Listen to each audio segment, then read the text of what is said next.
Well, good evening to you all. My name is Cheryl Chapman. I am on staff with City Bible Forum, and we are a workplace mission that like to seek answers for the bigger questions in life. And tonight we're going to be talking about change, something that none of us can avoid. So I'd now like to hand over to Sam Chan, who is our speaker tonight. Thank you, Cheryl. All right, the iPhone came along and it changed our lives. Now, for a long time, I resisted. I kept using my old phone, not because I'm against technology, but I was very happy with my old phone. There was no need to upgrade. But then a friend of mine had a spare iPhone, and they gave me this iPhone, and I started using it. And I thought, this is amazing. With this iPhone, I am always connected. And so when I get up in the morning, I'm on my phone. When I'm eating breakfast, I'm on my phone. On the way to work, I'm on my phone. At work, I'm on my phone. On the way home from work, I'm on my phone. Eating dinner, I'm on my phone. Watching TV at night, I'm on my phone. And as I'm in bed falling asleep, I'm still on my phone. My wife hates it. She says we never talk anymore. So I bought her an iPhone and now we're connected. See, the iPhone came and it changed our lives. It didn't just replace our old phones, it replaced our cameras, our GPS devices, and even computers. In mainland China now, 80% of people access the web on their phones and no longer their computers.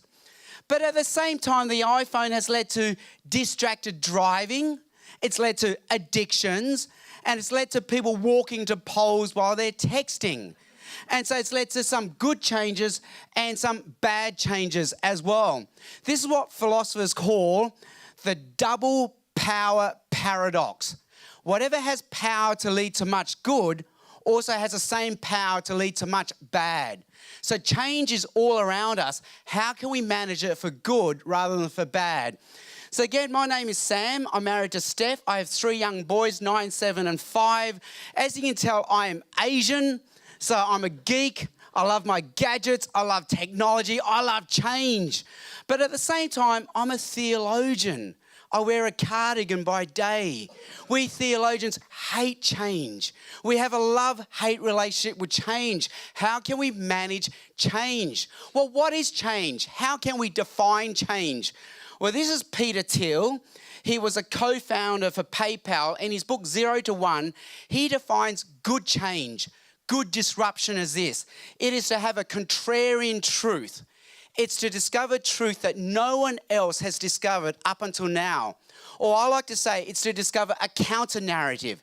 It's to tell a story that no one else has been telling up until now. And it's not just a counter-truth, it's not just a news story, but according to Peter Thiel, it's a better way of doing things. It's a better story. For example, Steve Jobs came along and he disrupted our lives. He saw the old TV remote control with all its buttons and thought, no, there's a counter-truth, a counter-narrative, a better way of doing this. And he gave us this instead. This was good change. And there's a lot of good change around us. With Uber now, it's really easy for me to get to the airport. But it's not good change if you're a taxi driver and that was going to be your retirement plan. Wikipedia is good change, especially if you have an assignment due tomorrow and you can't make it to a library. But if you're an encyclopedia salesman, maybe it wasn't such good change. Airbnb was good change. Now it's really easy to find holiday accommodation, but not such good change if your neighbour's using it to let it out to German backpackers who party every night. So again, there's good change and there's bad change, and we have the double power paradox. Whatever has power to do good also has power to do much bad. So what can we do with change? So there will be 3 parts to my talk tonight. In the first part, we'll look at, well, what is good about change? What is good change? In the middle part of the talk, we'll look at, well, what is scary about change? Why are we so afraid of change? And in the final part of the talk, we'll look at, well, how we can manage change. What can Jesus do for my life so I can manage change? So let's begin. What is good change? So remember, Peter Thiel says good change is this. It's a counter narrative. It's a story that no one else is telling. And it's not just any story. It's a better way of doing this. For example, remember how a hub used to work? It used to be a big desktop computer and we always had to sync to this computer with cables and devices. But now, we have the cloud. It's up there somehow. We don't know how it works, but now we just sync to it wirelessly, effortlessly in our sleep.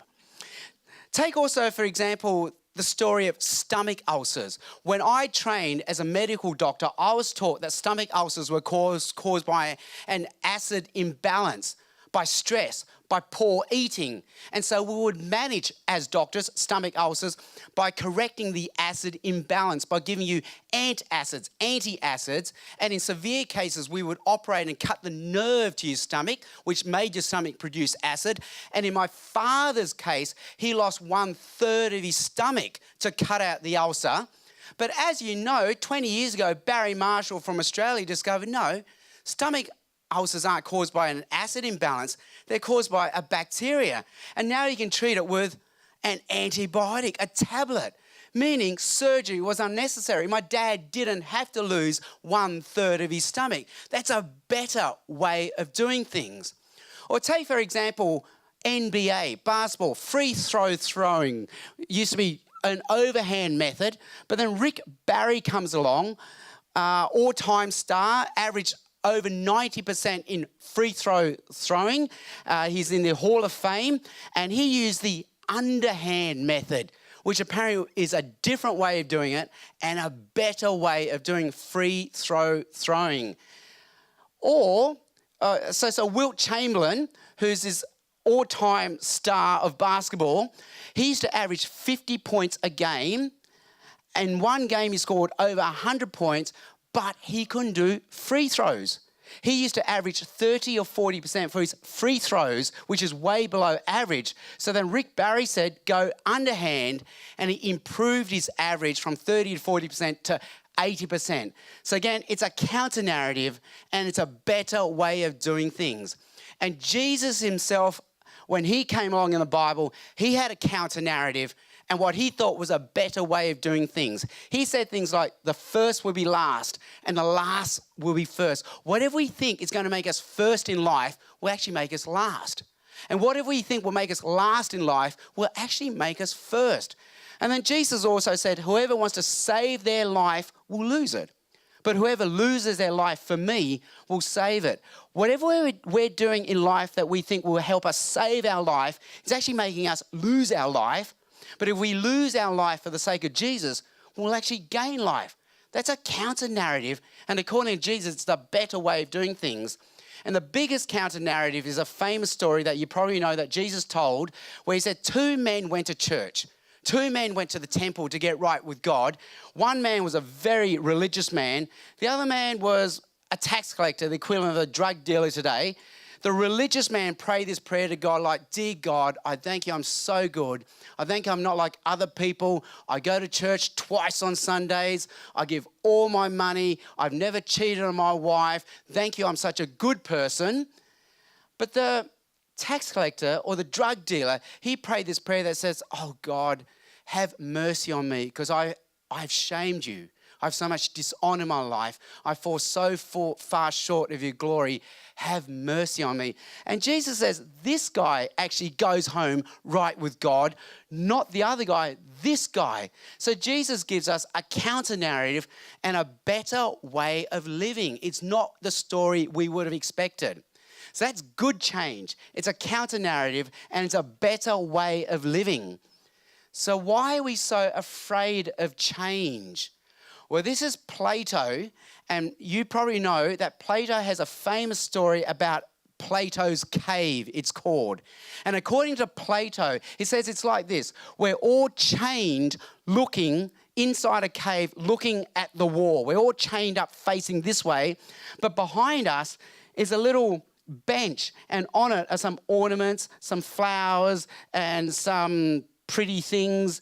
And then behind that is a flame that's burning.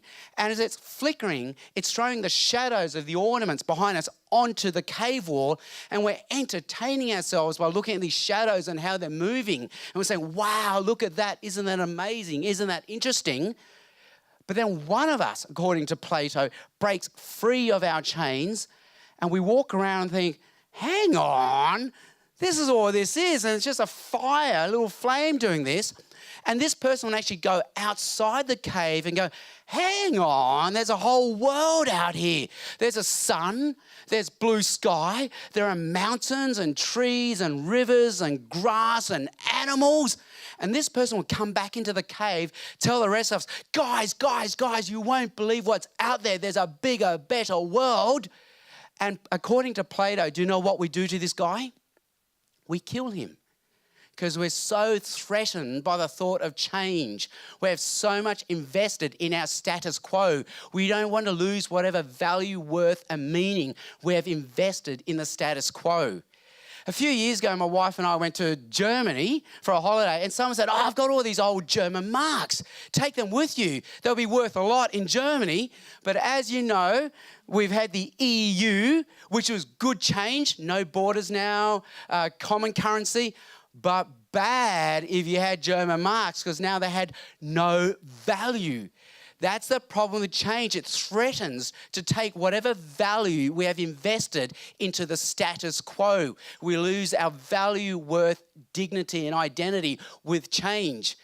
Now, take stomach ulcers again. Barry Marshall comes along from Australia and says, hey, I've got amazing news. Stomach ulcers are caused by bacteria. We just need to take a tablet. It'll cure all the ulcers. It took the medical community 20 years to believe him. Why? In spite of overwhelming evidence, they would not believe him. Why? We had too much invested in the status quo.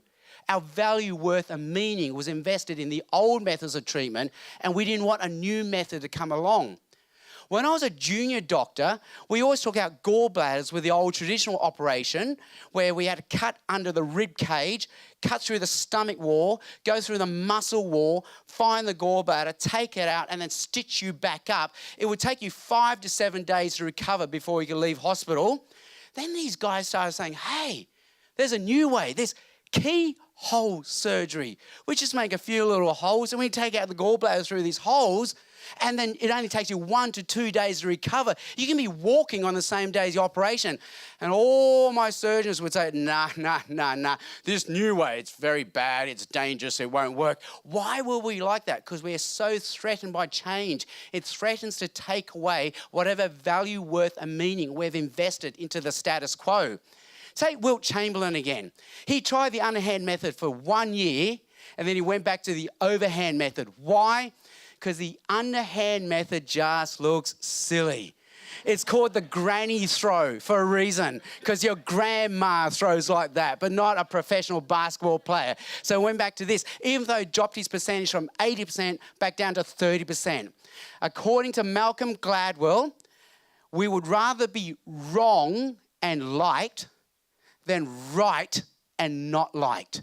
In other words, we would rather be wrong and have perceived value, worth, dignity, and meaning than right and to lose our perceived value, worth, dignity, and meaning. See, change is threatening. And Jesus says the same thing. When he came, he says, I'm bringing change. And he gave this analogy. He says, it's like I'm new wine. I'm the new wine that's come here. And you're going to have to change your wineskins because your old wineskins cannot contain me. In other words, we need a new belief system, new values, and a new worldview. Whatever our old beliefs, values, and worldviews were, they cannot contain Jesus. Instead, Jesus comes along and gives us a new way of believing, a new way of seeing things, and a new way of living, which according to him is a better way, but it will threaten the way we're living now. So how can we manage change? This is the third and final part of my talk. How can we manage change? Well, remember we have the double power paradox. Whatever has power to do much good also has much power to do much bad. So think of file sharing. That has the power to do good. Now we can effortlessly swap files on our computers through the internet. But that led to illegal downloading through Napster and other devices. And that meant original artists weren't getting their royalties or just payments for their songs because we were illegally downloading their songs. So that was bad. The iPad comes along and has this new user interface that is so intuitive, even a child can use it. Yeah, but now it's led to iPad addiction in children. Child psychologists saying this is now at an epidemic level. Parents cannot get their children off their devices. So that's sort of bad. Social media comes along and now it's good. We're all connected. Yeah, but it's also led to cyberbullying, mean tweets and trolling. And that's sort of been bad. So it's a double power paradox. But think about it. The technology itself is morally neutral. It's us who are the moral agents, and we decide what we're going to do with technology, whether we're going to use it for good or for evil. It's actually us that have the double power paradox, not change.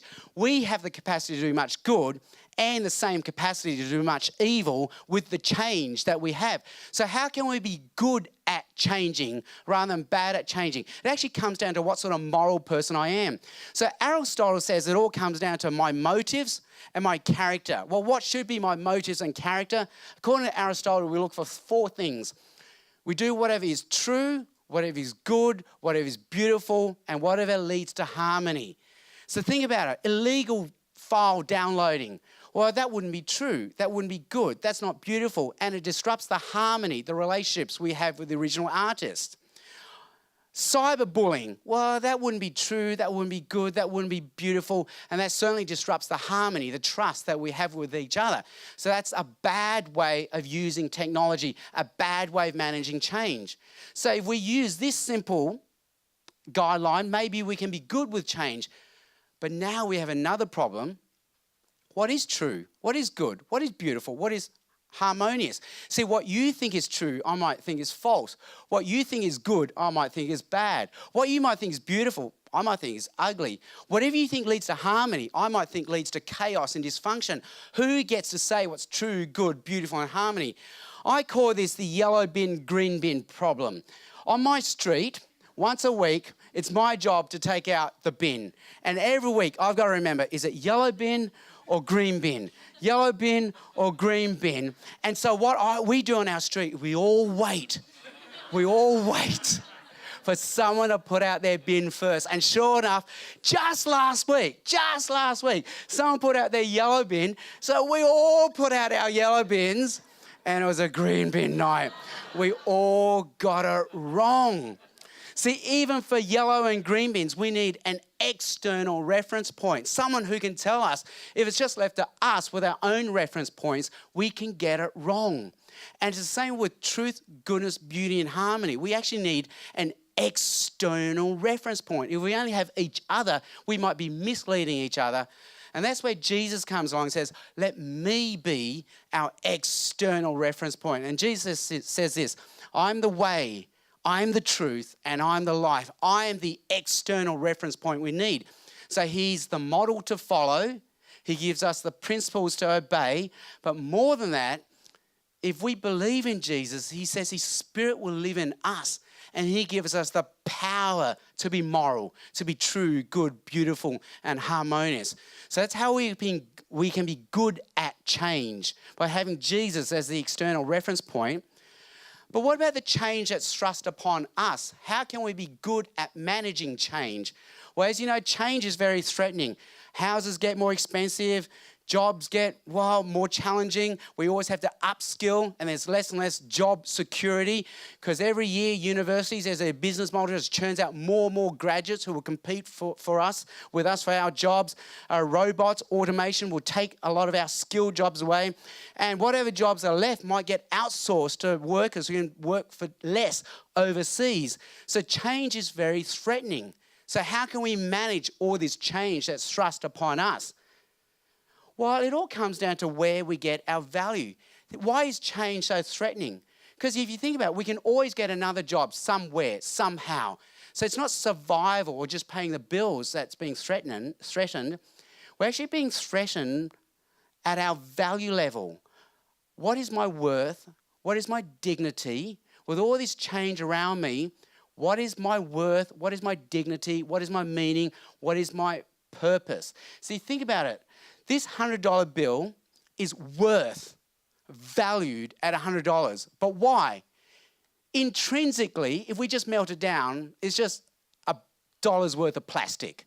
So what gives it $100 worth and value? It's what we say it's worth. It's what we're prepared to pay for. We say this is worth $100 and we're prepared to give you $100 worth of goods for it. See, it's an extrinsic worth that gives it value, worth, and meaning. And if you take to America, they'll say, well, that's only worth $70. See, it's what people say it's worth that determines its worth. So think about it. Where do we get our value and worth? If it's just left to intrinsic properties, you can melt me down into $5 worth of chemicals. I'm only worth $5. I actually have to rely on extrinsic worth, what other people say I'm worth. And that's why we try to find value in finding the trophy job, the trophy qualification, the trophy salary, and the trophy family, because that might give me some worth. But change threatens all that, because as you know, the dollar can go up and down in value, and my job, my salary, my house can also go up and down in value. It fluctuates. It's very unreliable. But Jesus says, you are worth my life. So back to this story then. So maybe that's where this guy gets it wrong. He tries to find value in what he does. Look at me, God. I go to church, I pray, I give my money, I don't cheat. But this guy finds value in what God says he's worth. Dear God, have mercy on me. And Jesus says that man goes home right with God because God says you're okay. And that's where he finds value, worth, and meaning. And Jesus says this, greater love has no one than this, to lay down one's life for one's friends. Jesus says, you are my friend. I declare you to be my friend, and you are so valuable, I will die for you. Jesus pays for us with his life, and he declares us infinitely worthy. That's where our value worth comes from. And Jesus also says this, you did not choose me, but I chose you. And that's one of those amazing secrets in life. We begin thinking, hey, I chose Jesus. But after a while we work out, no, hang on, he chose me and he will never unchoose me. So I will always have value, worth, dignity, meaning, and purpose, no matter what change happens around me. So how can we manage change? Tonight we've looked at what's good about change. We've looked at what's scary about change. And we've looked at how we can be good at changing and how we can be good with change. And I've basically argued we have the model of Jesus, we have the power of Jesus to be good at changing, and we have the love of Jesus so we can also be good with change. We'll always have value. Now, a few years ago, I had to apply for a bank loan. And the lady taking my details at the bank started asking me all these questions. And then she came to this question, what assets do you have? And I wasn't from finance, so I didn't understand the terminology, so I didn't understand the question. So she had to repeat it. She said, well, what assets do you have? And again, I'm going, no, sorry, I don't understand. So she had to rephrase it. She said, okay, what do you have in your life of value? What is valuable in your life? And I thought, whoa, that's a very deep, personal, profound, existential question to get at a bank. So I stumbled for an answer. I said, my wife. And she just looked at me like that was the dumbest answer she had ever heard. And I look back now and realize, yeah, that was a pretty dumb answer. Basically, I was offering my wife up as equity against the loan. But then I thought, it wasn't that dumb an answer, because what does give our life value? In the end, it can't be what we make. It can't be what we own. Those go up and down in value, and change would take it all away. In the end, it comes down to this. Is there someone in my life? Is there someone in my life that I can live for? And is there someone in my life who lives for me? And this is where friends and family is so important. But Jesus comes and he can offer us ultimate value. because we can live for Jesus. He's our model to follow. He's the power to make us good at changing. And he also lives for us. And that means we can be good with change as well. Thanks.